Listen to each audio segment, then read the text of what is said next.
This episode is brought to you by Alaska's Fishhound Expeditions. Fishhound Expeditions is a guide-owned, guide-operated company offering Alaska fly fishing trips on some of Alaska's best rivers. Their guides have fished and guided all over the world, but Alaska is where they will always come back to. No matter the length of your trip, from 1 day to 10 days, their experienced, knowledgeable, and passionate guides will guide you to Alaska's fishing trip of a lifetime. Check them out at fishhoundexpeditions.com.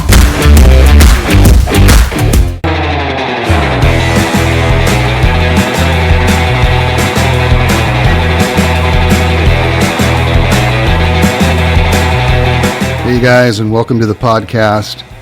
Today's podcast, I'm going to be talking about owning a fly shop and what it's like to own a fly shop and some of the funny stories, some of the trials and tribulations of owning a fly shop.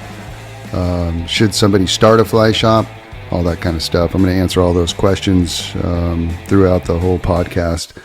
But I really wanted to talk about some of the funny stories that have happened to me and other people that have worked at the fly shop over the years, over the last 22 years in Kernville, California. We're a destination fly shop, and the nearest fly shop to us is probably in Los Angeles, and which is pretty far away, probably about 3.5 hours away. So we're close to Bakersfield, California, and that's kind of a big metropolis there. And a lot of our base is from Los Angeles and the Bakersfield and Ridgecrest area on the other side, all the way up to Fresno. So there's a lot of people, a big base right there that come up to the Kern River and use the river and the Kern Valley to recreate. So some of the funny stories I want to tell you guys about are some of customers turned thieves, and some of those funny stories. So story number one, I had the fly shop probably about 4 years or so, and for a while there I was having to hide my truck because people were coming down and literally fly fishing or fishing right on top of me and my clients when I was guiding on the river. And I had a couple of run-ins and confrontations with folks, casting over the top of us and that sort of thing. So they would see my truck, probably think that there were fish there, and park their car and then come down and fish right on top of us. It was, they didn't know what they were doing. The folks didn't. And so I would have to educate them on, etiquette of the river and that sort of thing. But that just comes with the territory for sure. That happens still when I'm on the river. It happens to the other guides on the river. It's just something that happens to us when we're out there. But I had this one gentleman who would come probably twice a week and follow me. And he started getting the name The Follower. I'd get done guiding him. I'd come in the shop and I would tell the other people that worked there, oh my God, the Follower was following me all day. So this guy, he would definitely pop in, downstream or upstream of me for a long time. And I got to actually know his name and all this kind of stuff. And I was, he would be kind of far away from me, not too far, but kind of too close for comfort to be fishing next to me and my clients. But he did it all the time, and he just would look for my truck and pop in there, right? So, well, he would come into the fly shop when I wasn't at the fly shop. I'd be guiding, and he sometimes would come in with an accomplice, and he would talk to whoever was working in the shop that day, and his accomplice would go around and steal flies. And I knew this because I had just stocked the fly bins, and we were kind of getting a hunch. Those people that steal in a fly shop, you can just feel their vibe, like, okay, these guys, or this dude is not going to buy anything. They're going to look for something to steal. You can just feel the vibe. And the way they look, too, you can just see it in their eyes. So anyways, they were stealing, and they were doing it together and that sort of thing. So That year, a fly shop had opened up in Bakersfield called Buzz's Fly Shop 2. It was another fly shop, a second fly shop from one up near the Fresno area. And so this fly shop had opened up, and a friend of ours was working at that fly shop. And these two accomplices, these two thieves, they would go into that fly shop and they would distract the older gentleman that was working in there. And they ended up like stealing some rods and reels and that sort of thing. And how they did that, they would say, "Hey, can we go cast this out in the back?" And one of them would go out in the back, and then one of them would stay in the store, and that one would steal rods and reels and put them in their car, and then come back in like nothing was happening. And this poor older gentleman had no clue that was going on until the owner of the fly shop realized that he was missing some Winston rods and that sort of thing. The owner of that fly shop was smart enough to where he was writing down the serial numbers from those rods and stashing them in the cash register or whatever. And so that owner of that fly shop called our fly shop, and the guy that was working in our fly shop back then was the retired lieutenant for the Bakersfield Police Department, and that was Bill Darby. And he was a great guy. He worked in the shop, older gentleman, but he was really good friends with the guy that was in the other fly shop, working in the other fly shop. And there was another guy, his sergeant was working in that fly shop down in Bakersfield as well, his old sergeant. And so there was this little community of like what was going on. We knew what was kind of going on and everything. Anyway, they called us up and they said that they had an idea that this guy had stolen some rods from their shop, and they had the actual serial numbers from the rods. And so they gave us the serial numbers, and we got them and everything, and we had them and said, "Hey, if you guys can anyway find out if he's fishing any of these rods." So one day I'm guiding on the Upper Kern, and the follower, I was actually guiding two cops, and I told them the story. And I said, "Hey, this guy's going to pop in sometime today, either up top or below us, downstream below us, and I'm going to go." And I told them the story about how they thought he had stolen the rods and whatnot. So sure enough, right around 1 o'clock, this guy pops in downstream, and I go, "There he is," So I leave my clients, I go down, and I go, "Hey, how's it going?" He's all, "Oh, hey, guy, how you doing?" And I go, "Oh, pretty good. Hey, have you tried these new thingamabobbers?" This is when thingamabobbers had just come out. He's all, "No." And I go, "Well, here, let me wade out there." So I waded out to the river, and I hand him my rod, and I'm all, "Yeah, just cast it down there and pop it up. They float really good." And he hands me this brand new Winston rod. So I've got this Winston rod, and I'm reading the serial number on it, RJ5 or whatever it was, And so I memorized it, and I said, "All right, have a great day." And I'm in my mind, I'm going RJ5, I'm reading the serial number, trying to remember the serial number. So I get back to my truck, write it down, get on my sat phone, call Darby, the ex-lieutenant of the Bakersfield Police Department.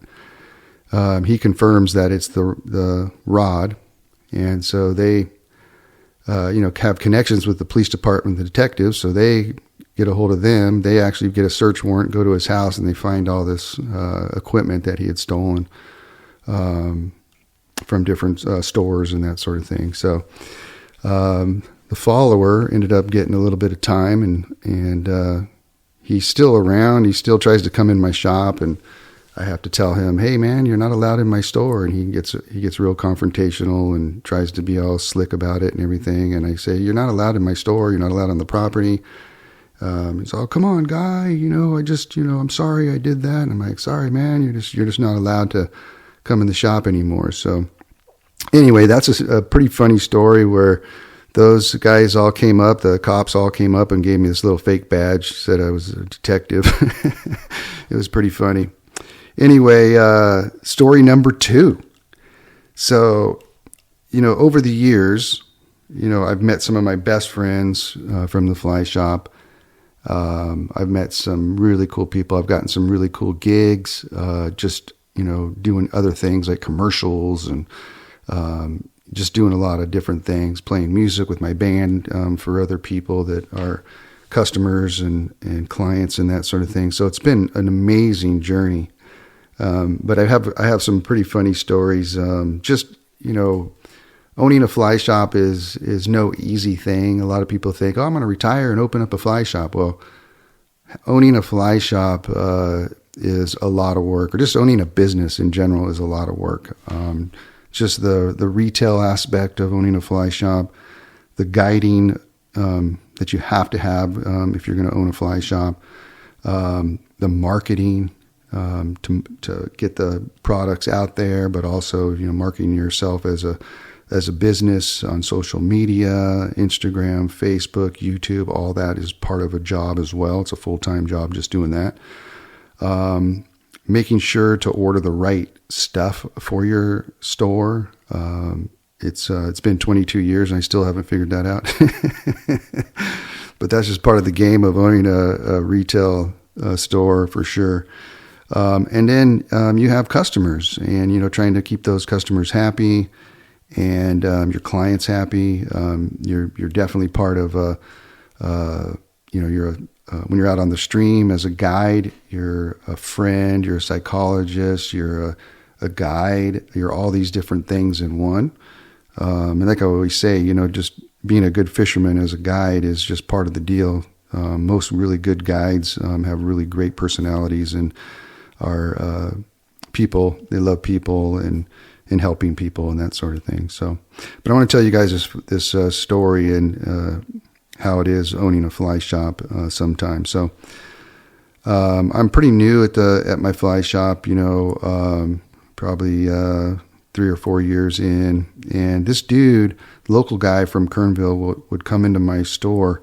And I had a fireplace in this little shop, and people would sit there and jibber jabber, which is part of owning a fly shop. But this guy, he'd come in every single day.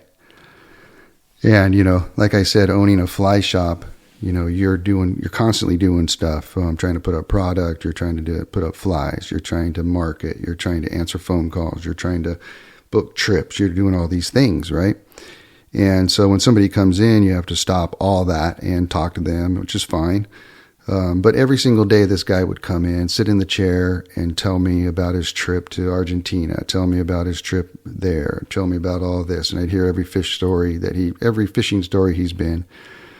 And he was also very negative on the Kern. He just, he didn't really like the Kern, but he lived in Kernville, and he would always go fishing in other areas. And so I just put up with all that stuff, and I would just go, yeah, that's cool, right on, blah, blah, blah, blah. And it is what it is, but he took a lot of my time. And one day he comes in and he sits in the chair and he's all, yeah, I was down at this fly shop down in Los Angeles, and I bought that Sage bass fly rod, guy. This is when Sage just came out with those bass fly rods, which were really cool. And I'm like, oh yeah? I go, I sell that fly rod right too. Look at I have about 3 of them right up here. He's all, oh my gosh, guy, I didn't know you sold Sage.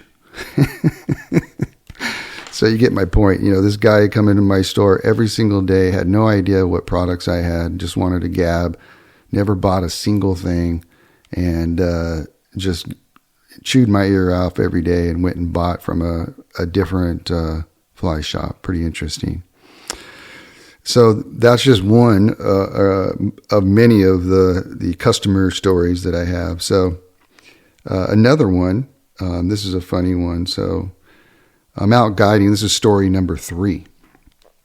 So I'm out guiding one day, and I'm on my boat, right? And so I'm drifting down. So I'm drifting down the river. So my boat and my truck and my trailer get shuttled to Kernville and put in front of the shop, because we get out right there by the shop. And so I'm floating down. I get out. My client and I get out, and I walk up to my shop to get my truck, and there's a guy there, and he's like, oh, hey guy, I'm sorry, but I hit your trailer. And he had run into the back of my trailer and busted the trailer hitch and this kind of stuff on the back where I can store stuff, this little box and stuff, and made out of really cool wood and stained and really nice and everything. And he says to me, he's all, I'm a long-time customer here, and I go, well, I appreciate that, but we got to fix this thing. He's all, come on, guy, man, I'm a long-time customer, and I should be able to, not have to pay for that since I'm a good customer. And I'm like, well, hey, man, that's not the way things work. I appreciate you being a customer and everything, but you ran into my trailer and you jacked it up. And he's all, well, next time don't make it the same color as the road. And because the carpet on the top of the trailer where I put my raft was a similar color to the asphalt color. So he was blaming me for his mistake of running into my trailer. So anyways, he ended up having to fix that. Here's another one. This is story number 4. It goes on and on, you guys. This is good stuff.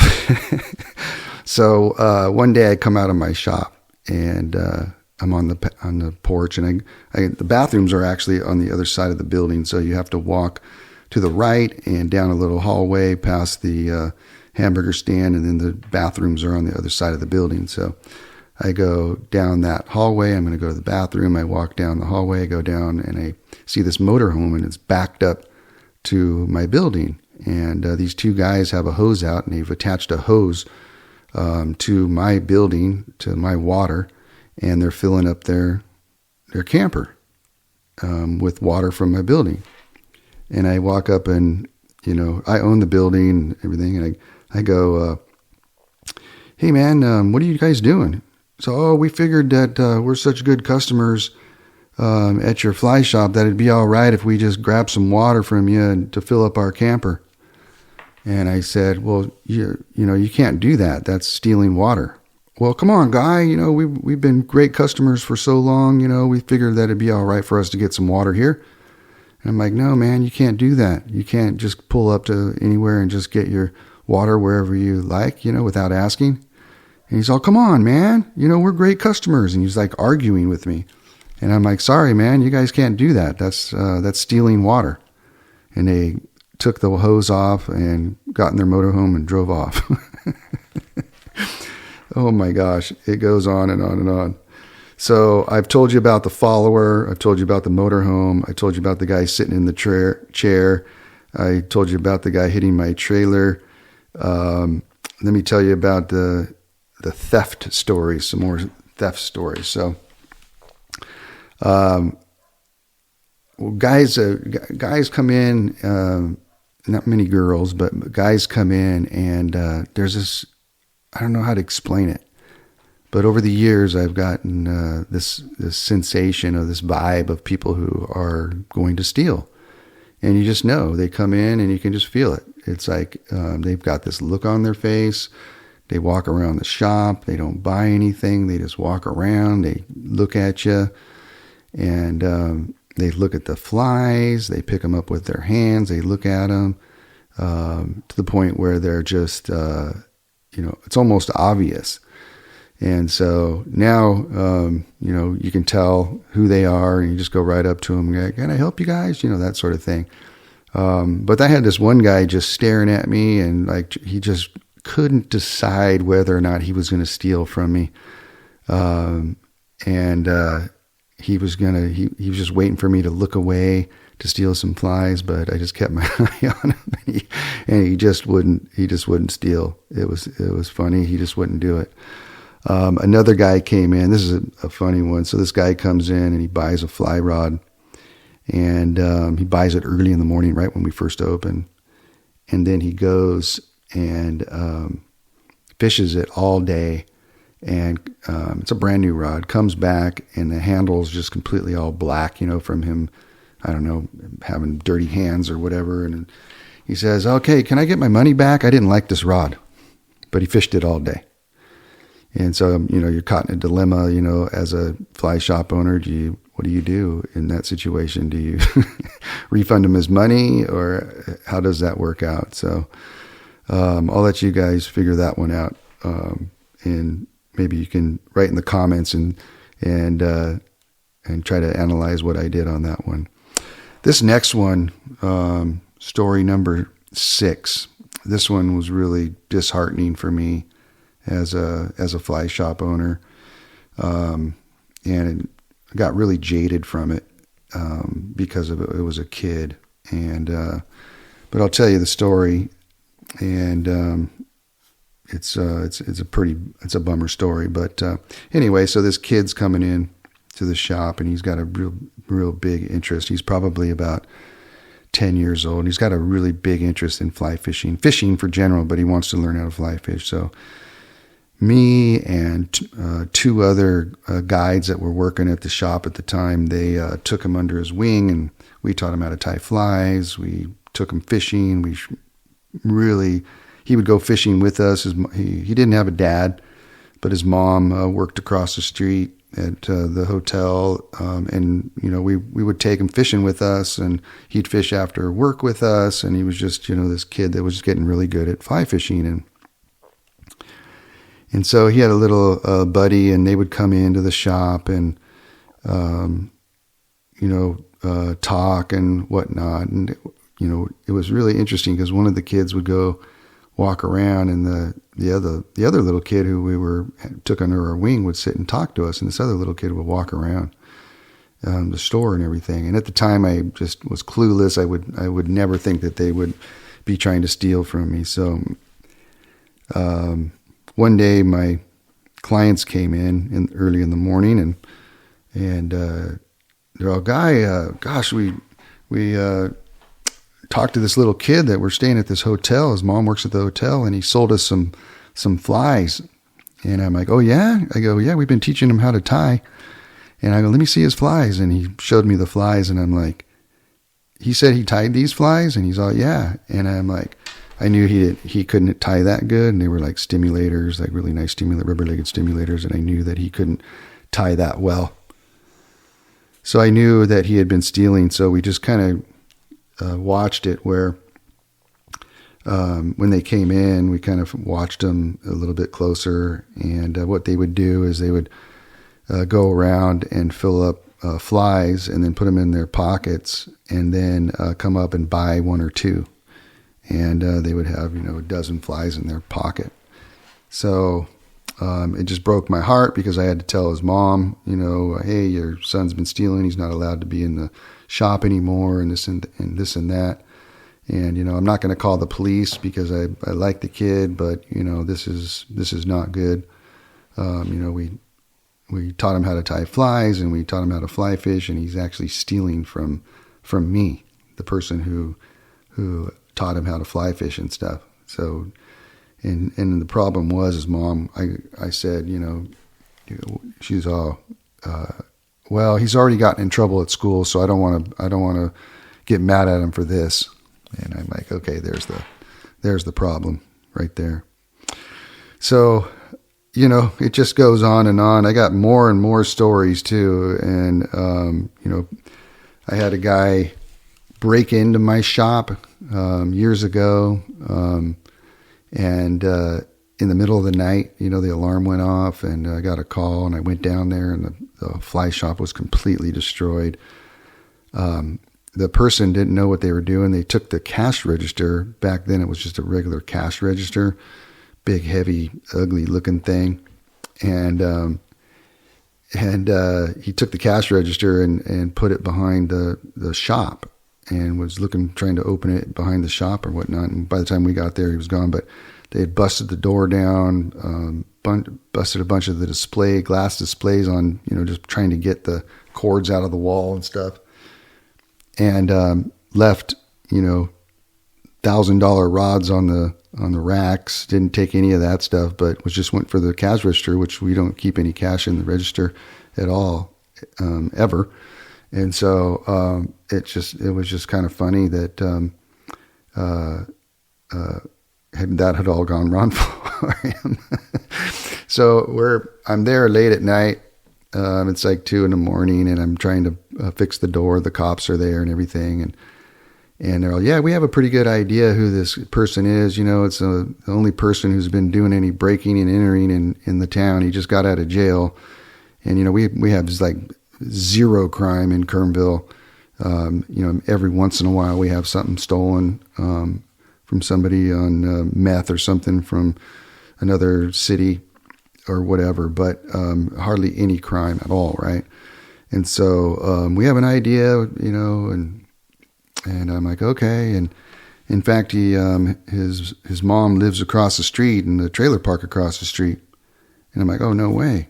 And so we get the deputy gets a call at like 2:30 in the morning, and he looks at his phone. He's all, you're not going to believe this. This is the mom of the guy who we think, broke into here. And so he answers, hello? He's all, okay. All right. Well, thanks for letting us know. And so at 2:30 in the morning, the mom had called the deputy to let the deputy know that this guy was home all night. At 2:30 in the morning, just in case anything went down, that he was home all night. So there you have it. Funny stuff.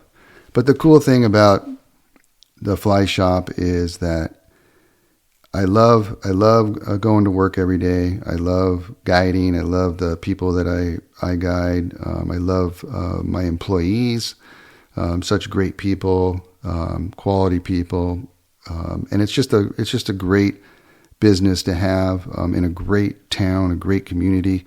It's just a beautiful, beautiful river that God blessed to have such an amazing fishery. The whole Kern River Valley, the lake, the lower Kern, the upper Kern, the Golden Trout Wilderness, the South Sierra Wilderness, all the different types of species of fish that are in the area. It's just an amazing place. I've met some of my best friends through the fly shop, and I've met some people that I've fished with for the last time, like they had, a disease or cancer or something like that, and they no longer were going to be on this planet for very much longer. So I had the honor of taking them fishing one last time on my boat, that sort of thing, all that kind of stuff. Being a part of this amazing fly fishing club called the Southern Sierra Fly Fishers, which was started back in 2004, I believe. And so it's just an amazing community, just an amazing place to be.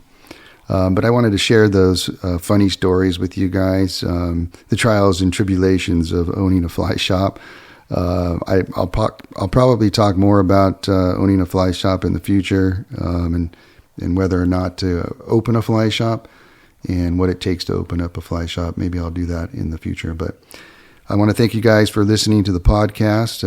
It's a super fun thing that I get to do, and I enjoy it. The sponsors that are sponsors of this podcast, make sure to check them out.